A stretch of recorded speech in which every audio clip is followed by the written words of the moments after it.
Hello guys, welcome back to my channel. This is from IIFL institute. आज हम बात करेंगे ओ लेवल के सेकंड मॉड्यूल के बारे में, जिसका नाम है वेब डिज़ाइनिंग। और वेब डिज़ाइनिंग में भी हम बात करेंगे चैप्टर 4 की, यानी कि CSS।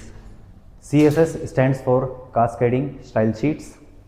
इसका यूज़ बेसिकली HTML से क्रिएट किए गए डॉक्यूमेंट में या वेब पेजेस में उस पेज को स्टाइल देने के लिए किया जाता है, या फिर उसमें फॉर्मेटिंग करने के लिए किया जाता है, या फिर उसको विजुअली अच्छी बनाने के लिए किया जाता है। HTML क्या होता है? HTML is a hypertext markup language, जिसका यूज़ हम वेब पेज क्रिएट करने के लिए या फिर वेबसाइट बनाने के लिए करते हैं। उसी में ही CSS का काम होता है उसको ज़्यादा बेटर दिखाना। HTML एक मार्कअप लैंग्वेज है। इसके अलावा XML यानी कि extensible markup language, CSS means cascading style sheet.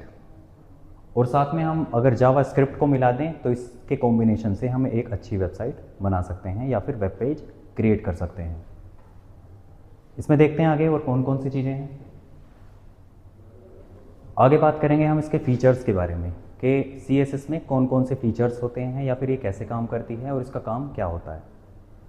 तो CSS हमें प्रोवाइड कराता है एक पावरफुल फीचर्स जो कि डेवलपर्स को कंट्रोल कराती है उसकी प्रेजेंटेशन, लेआउट और विजुअल इफेक्ट। यानी कि हम तैयार किए गए वेब पेज में बहुत सारी चीज़ें अप्लाई कर सकते हैं CSS के थ्रू, चाहे उसको रिप्रेजेंट करने के लिए इफ़ेक्ट्स लगाने हों, लेआउट लगाने हों, या फिर विजुअली उसको अच्छा दिखाना हो, तब हम CSS का यूज़ करते हैं।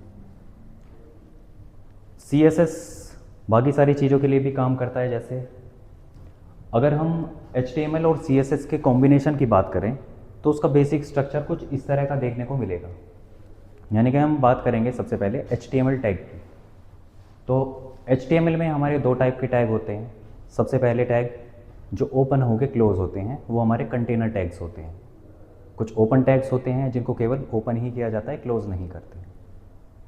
सबसे पहले स्टार्टिंग में हमारे बेसिक टैग आ जाएंगे, या फिर कह सकते हैं कि बेसिक स्ट्रक्चर आ जाएगा HTML का। बेसिक स्ट्रक्चर तैयार करने के बाद जब हम इसमें CSS अप्लाई करते हैं तो उसके लिए हम स्टाइल टैग का यूज़ करते हैं हेड के अंदर। उसके बाद बॉडी एरिया में हम किसी भी टैग का नाम लिख के उसको डायरेक्टली CSS के through colours, animations, visual effect और बाकी की सारी चीज़ें दे सकते हैं, जैसा आप देख रहे हैं। तो ये हमारा क्या है, इनपुट, और ये सामने इसका आउटपुट है। जैसे हमने यहाँ पर लिखा है H1 यानी कि हेडिंग 1 में IIFL इंस्टीट्यूट, और साथ ही इसको कलर दे दिया है रेड। तो सामने आप इसका आउटपुट देख सकते हैं जो कि HTML और CSS के थ्रू आया है। इसके बाद हम बात करते हैं आगे इसके की फीचर्स के बारे में कि CSS के की फीचर्स कौन कौन से होते हैं। तो CSS colour, font, text formatting जैसे कि साइज चेंज करना, टेक्स्ट का अलाइनमेंट चेंज करना, टेक्स्ट में शेडो इफेक्ट देना, तो ये सारी चीज़ें हम इसमें CSS के थ्रू ऐड कर सकते हैं और उसको एक्सटेंसिव कंट्रोल दे सकते हैं। यानी कि एक वेब पेज को विजुअली अच्छा दिखा सकते हैं। उसके बाद हम बात करेंगे कि CSS कितने टाइप की होती है या फिर इनके बीच में अंतर क्या क्या होता है। तो नॉर्मली हम जो CSS का यूज़ करते हैं वो नॉर्मल CSS कहलाती है। इसी के साथ ही CSS2 और CSS3 इनका भी यूज़ किया जाता है एक वेब पेज को या फिर वेबसाइट को क्रिएटिव दिखाने के लिए, या फिर उसमें एनिमेशंस वगैरह अप्लाई करने के लिए। तो CSS जो है हमारी ओरिजिनली 1996 में जारी की गई। साथ ही इसमें कुछ टाइपफेसेस यानी कि emphasis, colour of text, background और बहुत सारे एलिमेंट इसके अंदर जोड़े गए। उसके बाद बात करते हैं CSS2 की। तो ये रिलीज़ हुई थी 1998 में, यानी कि 1998 में ये सामने आई।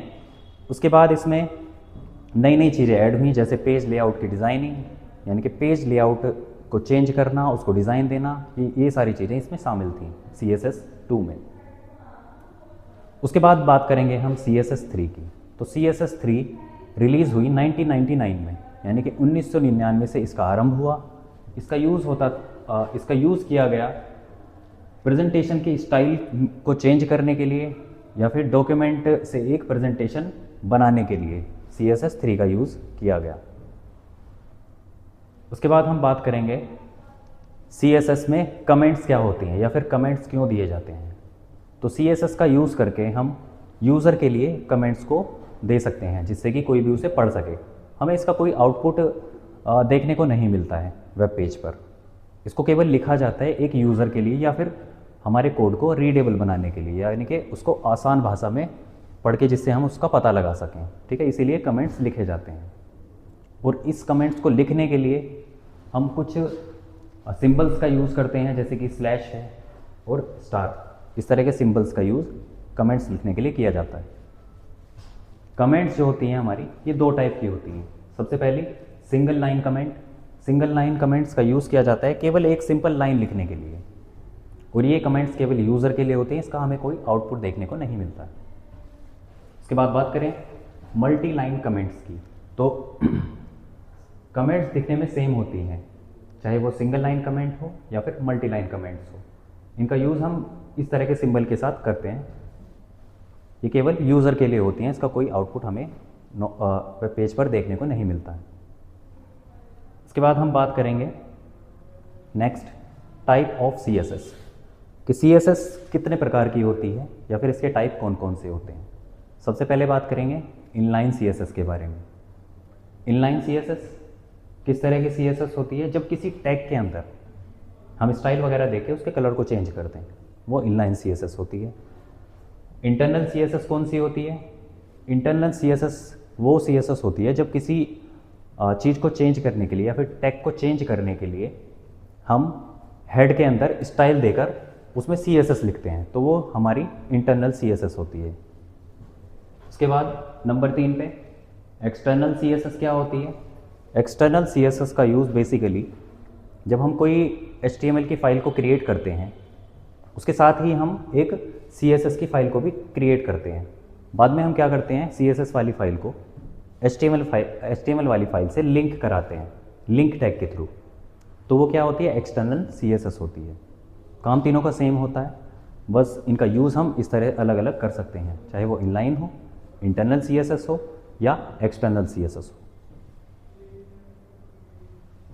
उसके बाद इनलाइन CSS क्या होती है, जैसा कि मैंने आपको बताया कि इनलाइन CSS कैसे काम करती है, टैग के थ्रू काम करती है, यानी कि टैग में इसका यूज़ किया जाता है इनलाइन CSS का। मान लो हमने कोई पैराग्राफ लिखा है P टैग का यूज़ करके, तो उसी के अंदर हम स्टाइल देकर उसके कलर को, फ़ॉन्ट साइज़ को, फ़ॉन्ट स्टाइल को और टेक्स्ट अलाइन को चेंज कर सकते हैं इनलाइन CSS के थ्रू। तो आप इसका कोड यहाँ पर देख पा रहे हैं, तो इस तरह से इनलाइन CSS के कोड को लिखा जाता है। आगे आते हैं इंटरनल CSS। तो इंटरनल CSS का यूज़ बेसिकली स्टाइल टैग के अंदर किया जाता है। जब भी हम कोई वेब पेज क्रिएट करते हैं किसी टेक्स्ट एडिटर के थ्रू, तब हम इंटरनल CSS का यूज़ इस तरह से के कोड को लिख के कर सकते हैं। उसमें क्या होता है, उसमें हम बॉडी के अंदर डिव यानी कि डिवीज़न टैग का यूज़ करते हैं। उसके बाद हम उसको कोई भी क्लास प्रोवाइड करा देंगे और उस क्लास का नाम हम CSS के थ्रू यहाँ पे लिखेंगे, जो कि डॉट के सिंबल के साथ आएगा। उसके बाद हम उसमें टेक्स्ट अलाइन दे सकते हैं, चाहे हमें सेंटर में रखना हो, कलर दे सकते हैं, टेक्स्ट का कलर चेंज कर सकते हैं, फ़ॉन्ट का स्टाइल चेंज कर सकते हैं, चाहे इटैलिक करना हो, बोल्ड करना हो, और फ़ॉन्ट का साइज़ भी दे सकते हैं। तो ये सब इंटरनल CSS के थ्रू होता है। उसके बाद आगे बात करेंगे एक्सटर्नल CSS के बारे में। तो एक्सटर्नल CSS क्या होता है? तो एक्सटर्नल CSS के लिए हम एक सेपरेट फाइल बनाते हैं जो CSS की होती है केवल। उसके बाद हम इन दोनों को कंबाइन कराते हैं एक लिंक टैग के थ्रू, यानी कि पहले हम क्रिएट करेंगे HTML फाइल, उसके बाद एक CSS फाइल क्रिएट करेंगे और दोनों को एक लिंक के थ्रू जोड़ देंगे। ठीक है, सामने हम इसका एग्जांपल देख सकते हैं कि हेड के अंदर हमने क्या किया है, लिंक टैग लगाया है, उसके बाद उसको रिलेट किया है स्टाइल शीट के साथ और साथ में लिखा है HREF। HREF का मीनिंग होता है हाइपर टेक्स्ट रेफरेंस, और उसमें हमने क्या किया है, CSS वाली फाइल का एड्रेस दे दिया है जो कि हमने किसी नाम से सेव किया होगा वो। उसके बाद हम इसमें क्या क्या काम कर सकते हैं, तो सेलेक्टेड डॉक्यूमेंट या सेलेक्टेड टेक्स्ट में अगर हमको चेंजेस करना चाहें, जैसे टेक्स्ट का अलाइनमेंट चेंज करना हो, टेक्स्ट का कलर चेंज करना हो, फ़ॉन्ट का साइज़ चेंज करना हो, फ़ॉन्ट का वेट चेंज करना हो, फ़ॉन्ट का स्टाइल चेंज करना हो, जैसे कि इटैलिक है, ब्रॉडवे है, ठीक है, ये सभी स्टाइल चेंज करने हो, या फ़ॉन्ट का साइज़ ही क्यों ना चेंज करना हो, उसके लिए हम एक्सटर्नल CSS का यूज़ कर सकते हैं। उसके बाद हम बात करेंगे CSS सेलेक्टर के बारे में कि CSS सेलेक्टर होते क्या हैं। तो CSS सेलेक्टर अलग अलग टाइप के होते हैं, जो कि किसी टेक्स्ट के या फिर किसी इमेज को या फिर बाकी की सारी चीज़ों को चेंज करने के लिए इनका यूज़ किया जाता है। इसमें सबसे पहले आता है यूनिवर्सल सेलेक्टर। तो यूनिवर्सल सेलेक्टर बेसिकली काम कैसे करता है, तो जैसे हम सामने HTML का कोड देख पा रहे हैं, हमने यहाँ पर पैराग्राफ टैग और अनऑर्डर लिस्ट के कुछ टैग्स वगैरह लगाए हैं और अपना कंटेंट दिया है। तो सामने इसका आउटपुट है। अब ये आउटपुट काम कैसे कर रहा है, जब इसमें हमने यूनिवर्सल सेलेक्टर यानी कि स्टार वाले सिंबल का यूज़ किया है CSS देने के लिए। फिर उसके बाद हमने उसका बैकग्राउंड कलर चेंज किया, उसको पैडिंग दी, तब जाकर हमें ये रिजल्ट शो होगा हमारे आउटपुट स्क्रीन पर या हमारे ब्राउज़र पर। उसके बाद हमारा दूसरा सेलेक्टर आता है जिसका नाम है एट्रीब्यूट्स सेलेक्टर। तो एट्रीब्यूट सेलेक्टर बेसिकली एट्रीब्यूट्स पर काम करने वाला CSS सेलेक्टर होता है, जिसके थ्रू भी हम चेंजेस कर सकते हैं। इसके बाद नेक्स्ट आता है हमारा ID सेलेक्टर। तो ID सेलेक्टर का यूज़ भी बेसिकली हम CSS के थ्रू कर सकते हैं। बस इसमें हमें काम क्या करना है, किसी भी चीज़ को फॉर्मेटिंग या फिर एडिटिंग देने के लिए हम हैश का यूज़ करते हैं, हैश सिंबल का यूज़ करते हैं।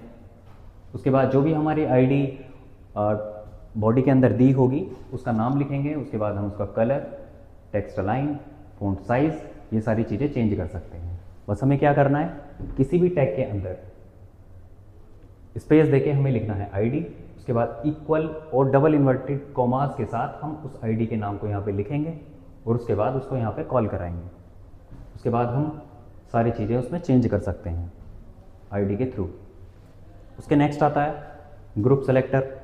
तो ग्रुप सेलेक्टर बेसिकली क्या होता है, एक ग्रुप होता है टैग्स का, जिसके थ्रू हम किसी वेब पेज में बहुत सारे चेंजेस कर सकते हैं, उसमें फॉर्मेटिंग कर सकते हैं, एडिटिंग कर सकते हैं, तो ये सारी चीज़ें।